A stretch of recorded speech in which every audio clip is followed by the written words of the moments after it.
Magandang araw mga kaibigan. Ako mga kaibigan na mainit itong pag-uusapan natin. Senator Lacson may matinding ebidensya. Jinggoy at Joel lalong madidiin. Marcoleta pahiya matapos ipagpilitan ang mga diskaya. Matapos ang malawakang rally para sa panawagang panagutin ang mga kurap, abay matapang na pinagsigawan naman ni Jinggoy at Joel na wala silang kinalaman, bagkos puro daw itong paninira. Kaya naman buwelta sa dalawang senador, may hawak na si Mayor Magalong at Senator Lacson na matinding ebidensya. Samantala, Marcoleta nagpaliwanag kung bakit daw dapat gawing witness ang mga diskaya para daw mahuli ang mga big fish. Pero biglang sumimangot matapos may inamin si Mayor Magalong at Senator Lacson. Nako, abangan nyo yan. Yan ang pag-uusapan natin. Pero bagong lahat, pakilike muna ating video, pakishare na din po at subscribe na po kayo sa ating channel. Unahin na po muna natin ito mga kaibigan. Muli na namang nalagay sa spotlight ang ilang senador sa pagdinig ng flood control scandal. Ayon kasi sa mga sinibak na district at assistant district engineers ng DPWH Bulacan, tila mayroong kickback schemes na nangyayari sa loob ng ahensya. Kasama sa mga umano'y sangkot, mismong ang kare-resign lang na si former DPWH Secretary Manuel Bonoan. Ayon kay former DPWH Engineer JP Mendoza, ang kanilang boss na si former District Engineer Henry Alcantara ang nag-aayos umano ng hatian sa tongpats tuwing manghihingi raw ng pera si Senator Joel Villanueva. Ang sabi po ni Boss Henry, nagre-request daw po si Senator Joel ng pondo po. Nang almost parang ang pagkakabanggit ni Boss Henry is 1.5 billion. Subalit dun sa parang pumasok sa conversation po na napicturan, isang kayang ialat ng po sa kanya ni Secretary Bonoan is 600 million. Dahil umano sa laki ng hatian, sa pondo ng mga proponent, may mga proyekto raw na tila 20% na lang ng original budget ang nagagamit. Dahilan daw kung bakit nagkakaroon ng mga ghost at substandard projects. Pauna ng pinabulaan ng mga dawit na senador ang mga aligasyon ng pagtanggap ng kickback sa mga isinasagawang proyekto ng DPWH. Sinabi pa ni Senator Villanueva na fabricated umano ang mga Viber message na ipinapakitang ebidensya raw ng mga sangkot na DPWH officials. Ayun mga kaibigan, yun kasi yung pinagpipilitan ngayon ni Joel Villanueva. Oo, na wala siyang kinalaman at puro gawa-gawa lang yan. At tila ba naghahanap pa ng ebidensya. Kaya naman mga kaibigan, bueneltahan ngayon ni Senator Lacson yung mga ganitong sinasabi ng mga ilan nating mga senador at mga politiko na sangkot dito. Pero pakinggan muna natin saglit mga kaibigan na itong hinaing ni Senator Joel Villanueva. Lahat na lang po, kapag Bulacan daw, kay Joel yan. Flood control, lahat po ng opisyal na sangkot nagsabi na wala po tayo o si Joel Villanueva na kinalaman doon. Parang ang pagkakaalam ko mga kaibigan, no? Pagkakaalala ko lang din, parang si Henry Alcantara lang eh. Yung nagsasabi na wala kang kinalaman. Diba kaibigan mo yon? Pero si Bryce at yung iba pa, sinasangkot ka nga eh. Sinasabi nga nila malakas ka daw kumikbak. Yun ang sabi nila. Ano to? Para bang basta na lang po ako gagawin na punching bag? Sa mga kababayan ko po sa Bulacan, huwag po tayong magpapadala sa mga nanggugulo at nagpapakalat ng fake news. Simula pa lang, ang dami na pong kwento. Mula sa budget insertion di umano, hanggang sa naging bycam, hanggang insertion sa bycam, tapos contractors, litrato sa cellphone, tapos paulit-ulit sabi gaa-gaa, at ngayon ang program. Tama na. Grabe ha, para bang sinasabi mo na sinungaling itong si Senator Lacson? Pakinggan nga natin ulit ito mga kaibigan kung gaa-gaa lang ba, gawa-gawa lang ba yung unprogram na yan, yung 600 million na idinadawit sa'yo, na itinuturo na ikaw ang yung nag-insert. Tingnan nga natin kung walang ganon. We want to be fair. We want to be transparent. We want to be honest, especially to the public na nanonood. Just to lend credence to the assertion of, I don't know if it's JP Mendoza or Bryce Hernandez. Indeed, meron talagang 600 million as described, as enumerated under the unprogrammed fund. I just want to make it clear. But we will have to deal with this in the next hearing. Malinaw naman, di ba mga kaibigan, na meron talagang 600 million na insertion. So totoo yung sinasabi ni Bryce o kaya naman ni JP. Pero ang hindi malinaw kung sino yung nag-insert dyan. Hindi naman sinasabi ni Senator Lacson na si Villanueva ang nag-insert. Kaya nga kailangan may maipakita na ebidensya itong si Bryce. na ang tumanggap ng mga kickback na yan, si Villanueva o kaya naman itong si Jinggoy. Di ba? Kaya, ewan ko baka mga kaibigan, anong pinagsasabi ni Villanueva dito? Patungkol sa hindi daw totoo yung mga 350, yung 600, yung gaa-gaa. Eto na nga, sinabi na nga ni Senator Lacson Ay, nako talaga, Sawa na po tayo sa paratang na walang pruweba na hanggang ngayon hinahanap pa ang ebidensya laban sa atin. O yan, mga kaibigan naghahanap pa daw ng ebidensya. Kaya naman eto, yung sagot ni Senator Lacson sa sinasabi ni Villanueva na ebidensya daw. O eto. Ngayon, sir, ang una namin sanang gusto malaman, anong update kay Bryce Hernandez? Si Bryce Hernandez po yung pinayagan ninyo, sir, kahapon na lumabas, kumuha daw po ng mga dokumento sa kanyang bahay. Nabalitaan ho ba kayo kung yung nakuhang mga dokumento daw, marami daw po ebidensya na magagamit sa inyong investigasyon po? Papunta tayo doon, Kasi kailangan ma-preserve natin yung tinatawag na chain of custody. Para kung sakaling mayroong mga seryosong ebidensya ron, pagdating sa pagdinig, kung sakaling aabot sa korte, maliwanag yung hindi mabe-break yung chain of custody na tinatawag.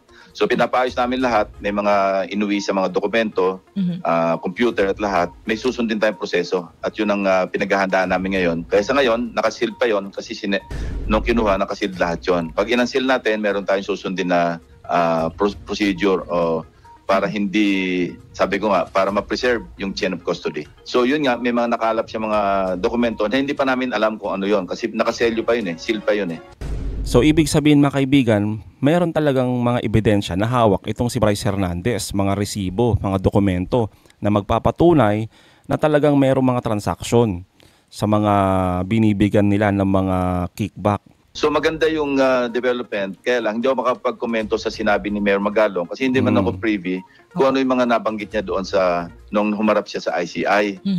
So maganda yung nagkakatulungan at ito alam naman ito ni Mayor Magalong na yung pagdinig ng ginagawa namin sa Blue Ribbon, hindi ito kompetensya. Tama. Na tulad ng ibang perception na parang napahatid sa ating mga kababayan. Complementary po ito. Magko-complement kami lagi. At kung ano yung makalap namin, eventually, ang bagsak noon, kung hindi sa ICI, diretso sa ombudsman. Dahil ang ICI, remember, recommendatory rin yan Pero nagtitiwala naman kami sa composition ng ICI, Kaya lahat na makakalap namin na merong evidentiary value. Kasama na yung, kung may makikita kami na merong value na ebidensya doon sa mga nakuhang mga dokumento at pati yung computer ni Bryce Hernandez, eventually sa kanila namin papadala yan. At least doon sa aspeto ng prosecution. Kasi sa amin, ang main mandate namin is in aid of legislation. Tama. Tama ho bang sabihin, sir, na ang gustong malaman dito, yung gusto natin sa kanya, maipakita niya yung katibayan nung sinasabi niya na nagbigay sila ng SOP sa dalawang senador? Hindi lamang sa dalawang senador, Opo. kung sino pa yon, kung sino pa man yon, at meron siyang katibayan. Kasi nananatiling aligasyon, yung sinasabi niya kina Senator Jinggoy, Senator Villanueva, maski kay Congresswoman Mitch Bayon, yun, nananatiling aligasyon yon hanggang wala siya na ipapakitang katibayan. Ngayon, pag may napakita siyang katibayan, edi may sasabitin namin yon sa concerned authorities like the ICI para ipagpatuloy nila yung kanilang investigasyon patungo sa prosecution. Kung wala naman may ipapakitang katibayan si Bryce Hernandez o kung sino pa man, in fairness to Senator Jinggoy and Senator Villanueva, tama lang naman na sabihin natin walang katibayan. Nasa ngayon, dalawa pa lamang yung elemento na establish natin. Yung testimonya ni Bryce Hernandez at saka yung napatunayan, na-validate doon sa GAA sa pamamagitan through the regular budget, pati doon sa unprogrammed appropriations, na meron talagang as previously described ni Bryce Hernandez, meron talagang existing na mga proyekto. In the case of Senator Villanueva, 8. In the case of Senator Jinggoy, 7. At na-establish din, sir, nagtama yun. Opo, at na-establish din, sir, na meron nga yung binanggit niya pong budget insertions, yung 355 million na sinasabi niya kay Senator Jinggoy at 600 million na allegedly kay Senator Joel. Totoo yun. Pero hindi maliwanag kung si Senator Joel ba at si Senator Jinggoy ang nag-insert noon, di ba? Hindi pa rin na-establish yun at mahirap establish yun. Ang linaw naman, di ba mga kaibigan, yung sinasabi dito ni Senator Lacson. O kaya hindi ko maintindihan dito kay Senator Villanueva na gawa-gawa lang daw na naghahanap ng butas, gaa-gaa, nasaan program, para daw lang ma-connect sa kanya. Ang linaw naman mga kaibigan eh. Meron nga eh. Yung sinasabi ni Bryce na 350, 600, totoo na nasa GAA. Oh, pero ang linaw din ng sinabi ni Senator Lacson. Hindi sinasabi na ikaw yung nag-insert o kaya naman si Jinggoy. O bakit feeling guilty kasi kayo eh? Ay nako talaga oh. Ngayon, kung meron siyang katuba, ibang usapan na yun pag may napakita siyang Yan. proof o ebidensya na talaga nagbigay siya ng kickback, meron ng criminal case yun. So kung makapaglabas po si Bryce Hernandez ng ebidensya, laban man po sa dalawang senador o kung sino man, well, sige, sabihin na natin doon sa dalawang senador, kayo po, kahit kasamahan ninyo, hindi kayo mangingime na i-dig deeper pa ito at i-rekomenda silang kasuhan. Totoo yun, hindi. Agad-agad kasi meron namang na-create na yung ICI eh. Opo. Agad-agad, maski hindi pa tapos yung aming pagdinig at wala pang committee report, ipapadala ko na yun, yung party na yun, kung sino man yung mga naituro pa at may ebidensya, ipapadala na namin sa ICI kagad yun para mapadali rin yung kanilang ginagawang investigation. Di ba mga kaibigan? Patas naman yung ginagawa ni Senator Lacson dito at ng ICI.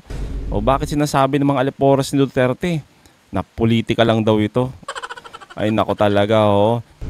Ang malaking tanong ngayon mga kaibigan, malakas nga ba yung mga ebidensya na ibinigay ni Bryce Hernandez? Pero bago natin sagutin yan mga kaibigan, daanan muna natin itong si Marcoleta dahil nagpapaliwanag po kung bakit gusto niyang gawing witness itong mga diskaya. Ito, hindi po siya makamove on eh. O, kung bakit si Bryce daw lang at si Bryce yung parang ina-accommodate ng ICI. Nung ako pa ang chairman ng Blue Ribbon Committee, if-inload ko yung idea na para sa ganun ay madali tayo at matulungan nyo yung estado, particular ang Blue Ribbon Committee, na ma-resolve natin ito kagad, makapagpalabas tayo ng talagang mga mastermind dito. Ipinload ko yung idea ng Witness Protection Program. Yun naman kasi ay nandun sa batas na sinasabi sa lahat ng pagdinig ng legislatura kapag nakita ang pangangailangan ng testimony at sa kagustuhan na rin naman ng testigo, siya ay pwedeng mag-apply ng witness protection. Okay. So kung muna sa batas, sabi ko sa kanila, dito kung sakasakaling mag-qualify kayo, pwede na hindi na kayo masailalim sa criminal prosecution. Siguro kako ang pinaka-mangyayari dyan ay yung civil aspect lang. Na pagdating ng araw, mari kayo magbayad o magsoli na lang sa pamahalaan. Yun ang pinload ko nung ako'y chairman. May kumagat doon itong mag-asawang diskaya. Alam nyo mga kaibigan, mas maganda talaga na nagkaroon tayo ng ICI, yung binuo ng ating Pangulong Marcos na independent commission na mag-iimbestiga talaga dito sa mga corrupt na opisyal.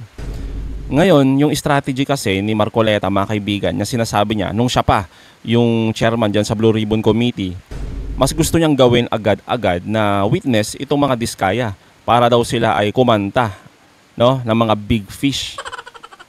Mantakin nyo mga kaibigan, gagawin mo agad na witness yan samantalang napaka-selective, di ba?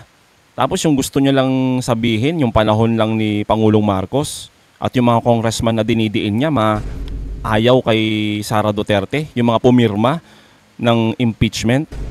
Di ba? Ang labo.